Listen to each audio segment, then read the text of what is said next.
Hello, good morning, जोहार। मैं संजय और आप देख रहे हैं न्यूज़ झारखंड। चलिए जानते हैं आज के मुख्य 25 बड़ी खबरों को। नियोजन नीति के विरोध में 20 मार्च को सीएम आवास का घेराव करेंगे छात्र, निकालेंगे अधिकार मार्च। नियोजन नीति मामले में आगामी सोमवार को छात्र मुख्यमंत्री आवास के सामने विरोध प्रदर्शन करते हुए अधिकार यात्रा निकालेंगे। इसकी जानकारी झारखंड स्टेट स्टूडेंट्स यूनियन ने प्रेस वार्ता के दौरान दी। उन्होंने बताया है कि 20 मार्च को मोरहाबादी से पैदल मार्च करते हुए आंदोलनकारी मुख्यमंत्री आवास जाएंगे और आवास का घेराव करेंगे। छात्रों ने बताया है कि इस नियोजन नीति में बदलाव के लिए मांग करने पर भी चूंकि राज्य सरकार के द्वारा कोई निर्णय निकलकर सामने नहीं आया है और मुख्यमंत्री ने खुद कुछ नहीं कहा है, इसलिए उन्होंने आवास घेराव करने की तैयारी की है।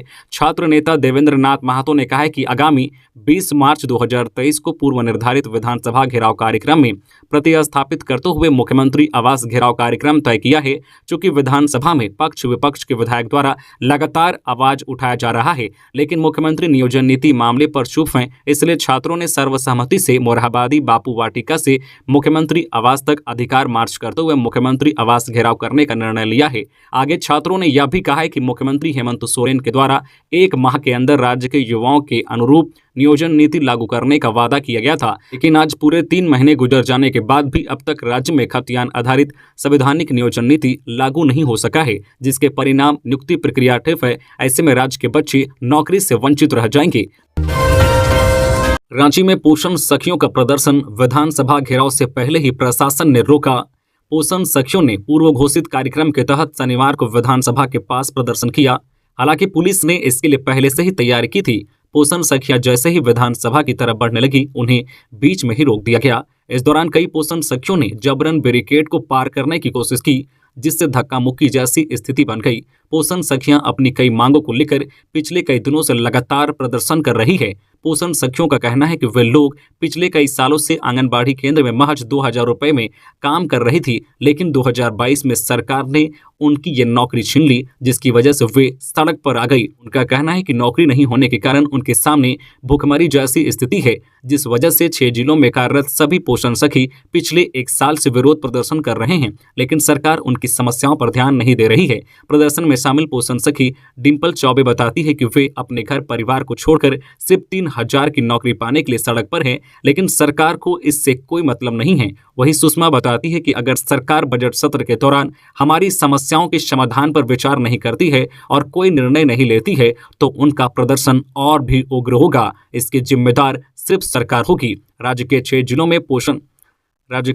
में कुपोषण को कम करने के लिए पोषण सखियों को नियुक्त किया गया था। कई वर्षों तक काम करने के बाद सरकार ने अचानक सभी पोषण सखियों को नौकरी से हटा दिया, जिसको लेकर बजट सत्र के दौरान पोषण सखियां राजधानी में पिछले कई दिनों से प्रदर्शन पर बैठी थी। बता दें कि राज्य के 6 जिलों में कुपोषण को कम करने के लिए पोषण सखियों को नियुक्त किया गया था। कई वर्षों तक काम करने के बाद सरकार ने अचानक सभी पोषण सखियों को नौकरी से हटा दिया, जिसको लेकर बजट सत्र के दौरान पोषण सखियां राजधानी में पिछले कई दिनों से प्रदर्शन पर बैठी है, ताकि उनकी मांगों पर सरकार विचार करे और उनकी खोई नौकरी भी वापस हो सके। झारखंड में मिला H3N2 इन्फ्लुएंजा का पहला मरीज, स्वास्थ्य विभाग अलर्ट। झारखंड में H3N2 वायरस ने दस्तक दे दी है। पहला मामला जमशेदपुर में मिला है। इसकी पुष्टि civil surgeon doctor Jujhar Manjhi ने की है। रिपोर्ट आने के बाद मरीज को TMH के आइसोलेशन वार्ड में भर्ती कराया गया है। H3N2 वायरस की पुष्टि सिविल सर्जन जुझार मांझी ने की है। इस केस के सामने आने के बाद स्वास्थ्य विभाग हाई अलर्ट मोड में हो गया है। सभी अस्पतालों को अलर्ट जारी कर एहतियात बरतने का निर्देश दिया गया है। सिविल सर्जन जुझार मांझी ने बताया है कि संभावित लक्षण वाले अब तक 22 मरीजों का सैंपल जांच के लिए माइक्रोबायोलॉजी डिपार्टमेंट को भेजा गया था, जिसमें एक महिला मरीज में उक्त वायरस की पुष्टि हुई है। महिला की उम्र 68 वर्ष है। महिला साक्षी की रहने वाली है। उन्होंने बताया है कि उक्त मरीज को TMH में अलग बने आइसोलेशन वार्ड में रखकर उनका इलाज किया जा रहा है। वहीं अन्य मरीजों को संभावित एहतियात बरतने का निर्देश दिया गया है। स्वास्थ्य विभाग फिलहाल महिला की ट्रैवलिंग हिस्ट्री जानने का प्रयास कर रही है। सिविल सर्जन ने बताया है कि वायरस को लेकर पहले ही राज्य सरकार द्वारा एडवाइजरी जारी किया जा चुका है। इसी के आधार पर विभाग अलर्ट मोड में रहकर काम कर रहा है। जिले के सभी निजी एवं सरकारी अस्पतालों को संभावित लक्षण वाले मरीजों का सैंपल लेने का निर्देश दिया गया है। सर्दी, जुकाम, गले में खराश, बुखार आदि के लक्षण पर मरीजों की जांच की जा रही है। शहर के बड़े अस्पतालों में सैंपल लेने की व्यवस्था की गई है। सरकारी स्कूल के शिक्षकों के स्थानांतरण के लिए टाइमलाइन जारी। सरकारी स्कूलों के शिक्षकों के ट्रांसफर की प्रक्रिया जल्द शुरू होगी। स्कूली शिक्षा व साक्षरता विभाग ने सरप्लस टीचर ट्रांसफर के लिए टाइमलाइन जारी कर दी है। टाइमलाइन के अनुसार डीईओ व डीएसई को आवश्यक प्रक्रिया पूरी करने को कहा गया है। पहले सरप्लस शिक्षकों का ट्रांसफर होगा, इसके बाद सामान्य शिक्षकों को मौका मिलेगा। जानकारों का कहना है कि चिन्हित सरप्लस शिक्षकों के लिए 28 मार्च तक ट्रांसफर पॉलिसी रूल जारी किया जाएगा। सरप्लस शिक्षकों के ट्रांसफर के लिए पोर्टल में 1 अप्रैल तक सरप्लस शिक्षकों की सूची व वैकेंसी जारी की जाएगी। विभिन्न प्रक्रिया पूरी करने के बाद डीईओ व डीएसई 5 मई तक वेरिफिकेशन करेंगे। 30 जून तक अंतिम रूप से स्थानांतरण कर दिया जाएगा। स्पेशल केस यानी कि असाध्य रोग से पीड़ित व अन्य लोगों को 25 अप्रैल तक डीईओ व डीएसई के पास निर्धारित फॉर्मेट में आवेदन देना होगा। शनिवार को शिक्षा सचिव व संबंधित पत्र शिक्षकों के बीच सोशल मीडिया में चर्चा का विषय बना रहा। खबरों में आगे बढ़ने से पहले आपसे रिक्वेस्ट है कि अगर आप चैनल को सब्सक्राइब नहीं किए हैं तो प्लीज़ चैनल को सब्सक्राइब करके बेल आइकन प्रेस कर दें, जिससे आपको झारखंड की हर छोटी बड़ी खबर का अपडेट आप तक पहुंचता रहे। चलिए बढ़ते हैं खबरों की ओर। सीएम हेमंत सोरेन से श्री श्री महावीर मंडल के प्रतिनिधिमंडल ने की मुलाकात। रामनवमी पूजा को लेकर किया आमंत्रित। मुख्यमंत्री हेमंत सोरेन से 18 मार्च शनिवार को झारखंड विधानसभा स्थित मुख्यमंत्री कक्ष में श्री श्री महावीर मंडल निवारनपुर तपोवन मंदिर रांची के एक प्रतिनिधिमंडल ने मुलाकात की। प्रतिनिधिमंडल ने राज्य सरकार द्वारा तपोवन मंदिर के सुंदरीकरण के लिए 14 करोड़ 66 लाख रुपए आवंटित किए जाने को लेकर मुख्यमंत्री के प्रति धन्यवाद तथा आभार प्रकट किया। मुख्यमंत्री हेमंत सोरेन को प्रतिनिधिमंडल ने तपोवन मंदिर के सुंदरीकरण, शिलान्यास कार्यक्रम तथा रामनवमी पूजा में सम्मिलित होने के लिए सादर आमंत्रित किया। इस अवसर पर प्रतिनिधिमंडल में सुशील दुबे, राजू रंजन राजू, अभिषेक कुमार, बम सिंह, राजेश गुड़िया, बॉबी खुराना, रवि शर्मा, अजय दुबे सहित अन्य लोग उपस्थित थे। विधानसभा परिसर में बीजेपी विधायकों का प्रदर्शन। आईएएस अधिकारी राजीव अरुण एक्का को बर्खास्त करने की मांग। झारखंड विधानसभा के बजट सत्र के 12वें दिन शनिवार को बीजेपी के विधायकों ने सरकार पर भ्रष्टाचार का आरोप लगाते हुए प्रदर्शन किया। इस दौरान बीजेपी विधायकों ने मौजूदा सरकार पर जमकर निशाना साधा। विधायकों ने सदन की कार्यवाही शुरू होने से पहले हाथों में तख्तियां लेकर सदन के बाहर प्रदर्शन किया, जिसमें उन्होंने वरिष्ठ आईएएस अधिकारी राजीव अरुण एक्का को बर्खास्त करने की मांग की। इसके साथ ही विधायकों ने छतरपुर के सामुदायिक स्वास्थ्य केंद्र में डॉक्टरों की बहाली और पोषण सखियों की सेवा समायोजन की मांग को लेकर प्रदर्शन किया। इस दौरान सचेतक विरांची नारायण, अनंत ओझा, नीरा यादव, शशि भूषण मेहता, पुष्पा देवी सहित कई विधायक शामिल रहे। रामनवमी को लेकर प्रशासन अभी से ही अलर्ट मोड में है। जिले के डीसी नमन प्रियेश लकड़ा और एसपी अमित रेणु इसे लेकर अधिकारियों संग बैठक कर चुके हैं। बैठक में सभी पुलिस पदाधिकारी खासकर थाना प्रभारी को क्षेत्र में गश्त बढ़ाने का निर्देश दिया जा चुका है। इसके अलावा अखाड़ा समिति संग बैठक करने व जुलूस के रूट चार्ट को तैयार करने का भी निर्देश दिया गया है। आला अधिकारियों के निर्देश के बाद अंचलाधिकारी के साथ साथ एसडीपीओ, इंस्पेक्टर और थाना प्रभारी ने क्षेत्र के लोगों के साथ संपर्क करना शुरू कर दिया है। इसी कड़ी में शनिवार को नगर थाना प्रभारी द्वारा शहरी इलाके में सड़क के किनारे किए गए अतिक्रमण को हटाने का काम किया गया। थाना प्रभारी रामनारायण चौधरी ने बताया है कि चूंकि शहर में पर्व के दौरान काफी भीड़ रहती है, वही जगह जगह से जुलूस भी निकलता है। ऐसे में अभी से ही सभी मुख्य मार्ग को खाली कराया जा रहा है। उन्होंने कहा कि सभी फुटपाथ दुकानदार, ठेले वालों को सड़क से दूर रहने को कहा गया है। उनसे अपील की गई है कि वे नगर निगम द्वारा चिन्हित किए गए स्थान पर ही अपने दुकान या ठेला का संचालन करें। उन्होंने कहा कि ऐसा नहीं करने वालों से सख्ती से निपटा जाएगा। नगर निगम के माध्यम से जुर्माना की वसूली भी की जाएगी। इस बार रामनवमी के मद्देनजर पूरे शहर में सीसीटीवी लगाया जा रहा है। डीसी एसपी ने इसे लेकर दिशा निर्देश भी दिया है। रांची साइबर पुलिस ने गिरिडीह से 2 अपराधियों को किया गिरफ्तार। 7,80,000 कैश बरामद। बेगाबाद थाना क्षेत्र के सोनबाद पंचायत से 2 साइबर अपराधियों को गिरफ्तार किया गया है। अपराधियों की गिरफ्तारी रांची साइबर थाना पुलिस और बेगाबाद पुलिस के संयुक्त छापेमारी से हुई है। शुक्रवार की देर रात पुलिस टीम ने आरोपियों के घर पर दबिश दी और साइबर अपराधी विनोद मंडल और बॉबी मंडल को गिरफ्तार किया गया। गिरफ्तार अपराधियों के पास से पुलिस ने 7,80,000 रुपए नगद के अलावा स्मार्टफोन, सिम कार्ड और अन्य दस्तावेज जब्त किए हैं। गिरफ्तारी के बाद साइबर थाना पुलिस की टीम दोनों अपराधियों को रांची लेकर चली गई है। पीटीआर के कैमरे में कई सालों के बाद दिखा बाघ। इलाके में टॉप अधिकारी कर रहे हैं कैंप। एशिया के प्रसिद्ध पलामू टाइगर रिजर्व के लिए खुशखबरी है। एक लंबे अरसे के बाद पलामू टाइगर रिजर्व इलाके में बाघ देखा गया है और उसकी तस्वीर कैमरे में कैद हुई है। बाघ की तस्वीर आधिकारिक तौर पर पलामू टाइगर रिजर्व प्रबंधन के कैमरे में कैद हुई है। पलामू टाइगर रिजर्व के बूढ़ा पहाड़ से सटे हुए इलाके में बाघ दिखा है। सुरक्षा कारणों से बाघ के वास्तविक लोकेशन की जानकारी नहीं दी जा रही है। जिस इलाके में बाघ दिखा है वह अति नक्सल प्रभावित इलाका है और बूढ़ा पहाड़ से कुछ ही किलोमीटर की दूरी पर है। जानकारी के अनुसार अपने इलाके में बाघ ने पिछले 24 घंटे के अंदर 2 शिकार किए हैं। दरअसल पलामू टाइगर रिजर्व के अधिकारियों को शुक्रवार को सूचना मिली थी कि इलाके में बाघ की मौजूदगी है। इसी सूचना के आलोक में पलामू टाइगर रिजर्व के निदेशक कुमार आशुतोष, उप निदेशक कुमार आशीष, प्रजेश जैन इलाके में गए हुए थे। अधिकारियों के सामने शनिवार को बाघ ने एक शिकार किया। पलामू टाइगर रिजर्व के निदेशक कुमार आशुतोष ने बताया है कि बाघ मिलने के बाद इलाके में अलर्ट जारी किया गया है और चौकसी बढ़ाई गई है। किसान की बेटी ललिता का भारतीय फुटबॉल टीम में चयन। अंडर 17 सैप खेलों में भाग लेने बांग्लादेश हुई रवाना। खारसावा के किसान की बेटी ललिता बोईपाई का अंडर 17 सैप खेलों के लिए भारतीय टीम में चयन हुआ है। शनिवार को खारसावा की ललिता भारतीय टीम के साथ ढाका बांग्लादेश ले रवाना हुई। 15 वर्षीय ललिता खारसावा के रुद्रपुर गांव निवासी दीनबंधु बोईपाई की चौथी पुत्री है। ललिता को बचपन से ही फुटबॉल खेलने का शौक रहा है। वह जिले की टीम की जूनियर खिलाड़ी रही है। वर्ष 2018 में Jharkhand state sports promotion society Ranchi के लिए जिले के खिलाड़ियों का चयन हुआ, तब ललिता सरायकेला खारसावा जिले से चुनी गई थी। वर्तमान में वह रांची में प्रशिक्षण प्राप्त कर रही है। ई कल्याण पोर्टल में हो रही गड़बड़ी में सुधार को लेकर आजसू ने सौंपा ज्ञापन। ई कल्याण पोर्टल में कुछ त्रुटियां हो रही है, इसे लेकर छात्र काफी परेशान हैं। इसलिए शनिवार को अखिल झारखंड छात्र संघ आजसू के सदस्यों ने डॉक्टर श्याम प्रसाद मुखर्जी विश्वविद्यालय के छात्र इकाई अध्यक्ष ऋत्विक राज के नेतृत्व में विश्वविद्यालय के छात्र संकाय अध्यक्ष से मिलकर ज्ञापन सौंपा है। विश्वविद्यालय प्रभारी अभिषेक झा ने कहा है कि झारखंड सरकार की ई कल्याण पोर्टल में आए दिन कुछ न कुछ गड़बड़ियां हो रही है, जिससे विश्वविद्यालय के छात्र छात्रवृत्ति फॉर्म भरने से वंचित हो रहे हैं।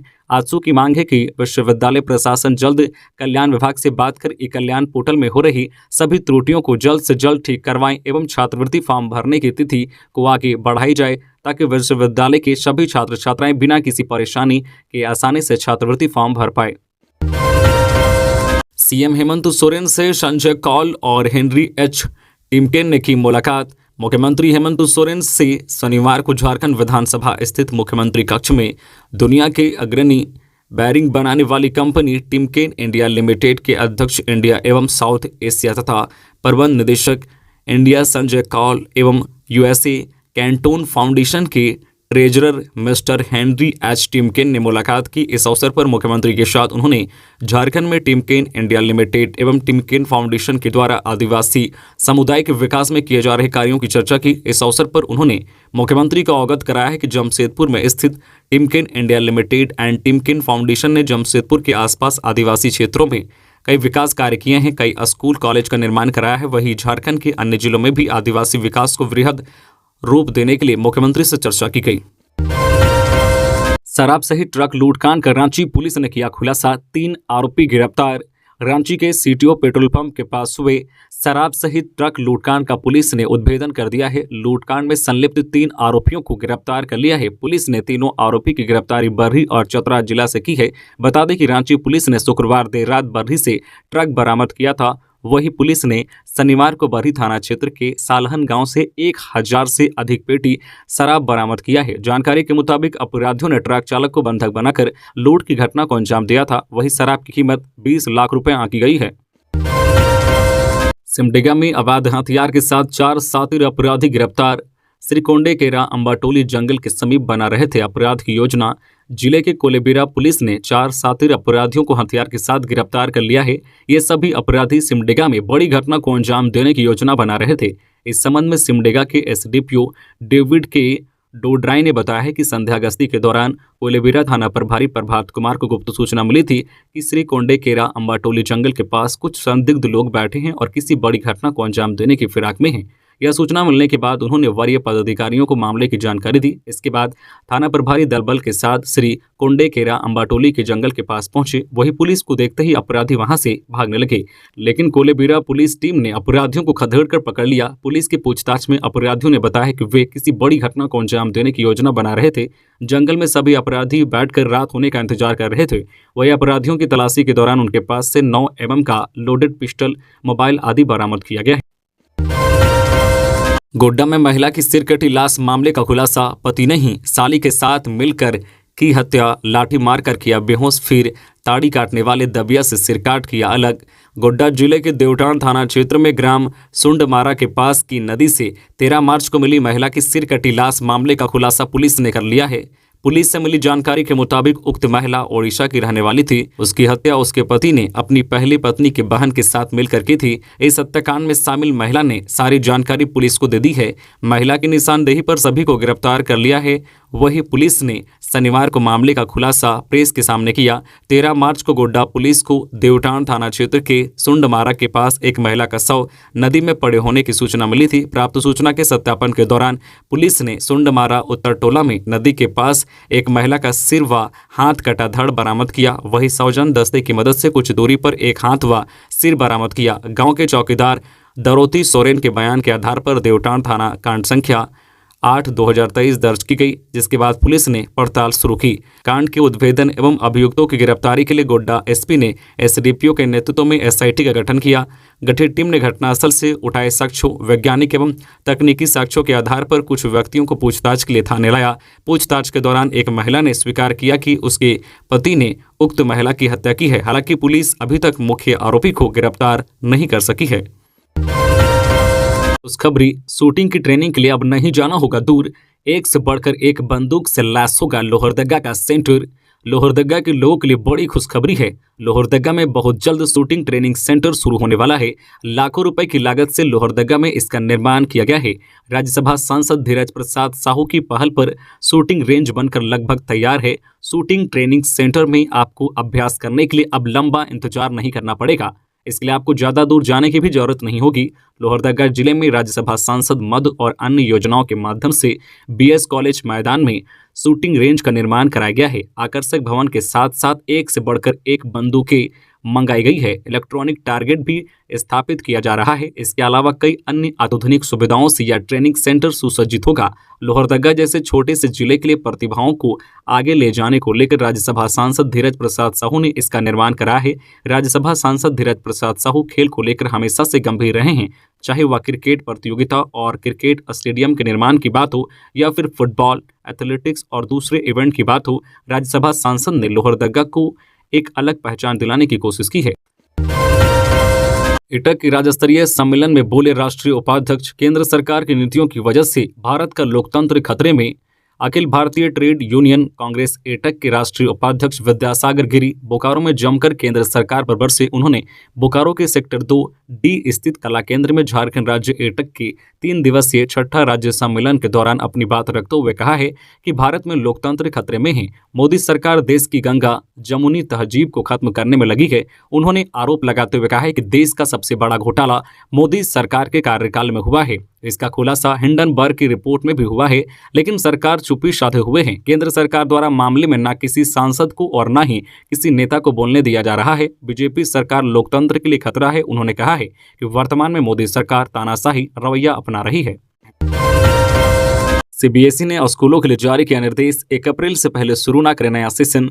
Central board of secondary education CBSE की बोर्ड परीक्षा खत्म होने वाली है। परीक्षा खत्म होते ही जल्द ही सीबीएसई रिजल्ट जारी करेगी। वह केंद्रीय माध्यमिक शिक्षा बोर्ड सीबीएसई ने स्कूलों को चेतावनी दी है कि वे 1 अप्रैल से पहले नया एकेडमिक सेशन शुरू नहीं करें। बोर्ड ने कहा है कि इससे स्टूडेंट्स में चिंता और थकान पैदा होने का खतरा है। सीबीएसई की यह चेतावनी कई स्कूलों में खासकर कक्षा 10वीं और 12वीं के एकेडमिक सेशन शुरू होने के बाद आई है।